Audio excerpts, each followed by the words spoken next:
All right, what we got here is the infamous GM AC condenser issue that has been affecting all the trucks from 2014 and then on.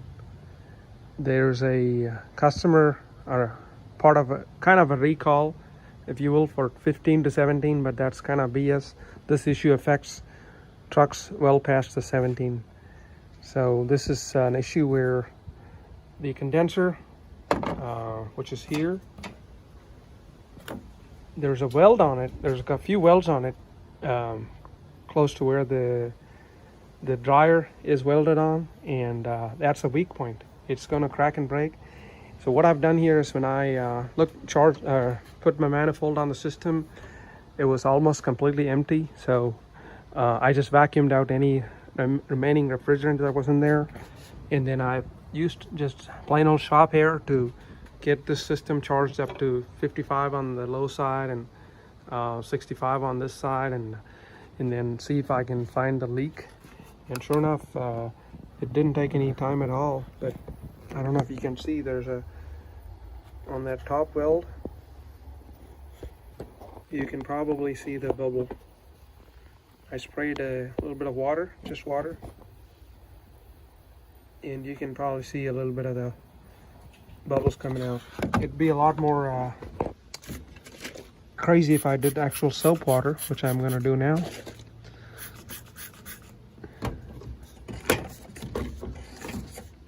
Let's see. There's soap water, or soapy water, and you guys, as you can see, there's a lot of activity there.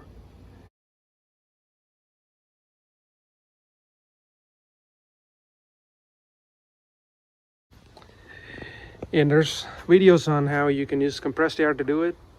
But before you do it, the system has to be completely vacuumed out to make sure there's no refrigerants in there, because there's stories of compressed air interacting with the refrigerant and causing flames, whatnot. So with the system completely vacuumed out and with only oil, some residual oil in there, there's no issue. So this is a reasonably good method. And assuming you vacuum out the system again, all the air and moisture should be removed. And when you put in a new unit, it comes with a dryer, so if there's any moisture left behind, it will take care of that. So all I had to do to get to this point is remove this tab here, which is comes off pretty easy. There's just a couple of clips down there that holds this in place, and then you'll be able to see the compressor. And then before that, this whole thing comes off. There's like 10 or 15 clips that hold all of that. So remove all that and you'll get where this is right now. Surprisingly, that leak is super small, so it hasn't lost any pressure whatsoever at all, and that's just crazy. Yeah, my guess is when the compressor is running peak pressure, pushing over close to 250 psi, if that's the unit there, then the leak would be a lot larger at that point, is my guess. Right now at these sort of low pressures, it's not leaking all that much. Okay guys, I've been pumping for a little over 30 minutes. As you can see, the left side is at 28.5. The right side is where you see it is. We'll come back in an hour and see what happens. Okay guys, I had it going overnight in the vacuum, and now it's dropped down to about 27.5 from 28.5. So definitely the vacuum does troubleshoot a leak, or show that there's a leak there. And I don't know if I'll do it this long once the new compressor is in, but at least half the duration to make sure there's no leaks here. And down here, I've removed this thing that bolts here. There's 3 bolts on this side, which are kind of a pain to get to. There's 3 on this side that kind of a pain to get to also, but all you do is just flip this up, and it makes it easy to get to the compressor. I've installed a new condenser now, and this is from GM too, and it has different style of welds. All I've done is hooked up the AC lines down here, but I've just hooked up the AC lines.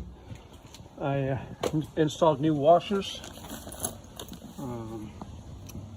one that comes on the larger diameter and smaller diameter, and I've pulled vacuum. See, this is back down to 28.5, and I haven't yet connected the transmission lines because I want to make sure the vacuum holds good and see how it goes. There's a lot of videos here on YouTube that show you how to remove the compressor and stuff, so I won't go into the detail, but basically these plastic brackets moved from the old compressor down to the new one, or into the new one, and it's a little tricky to get it in here, but not too bad.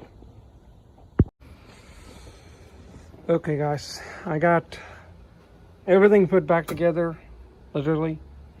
New compressor installed, vacuum down test, and I actually let it go for 6 hours. The vacuum did not drop at all. In that same time period with the leak, it would have dropped 1 inch of mercury.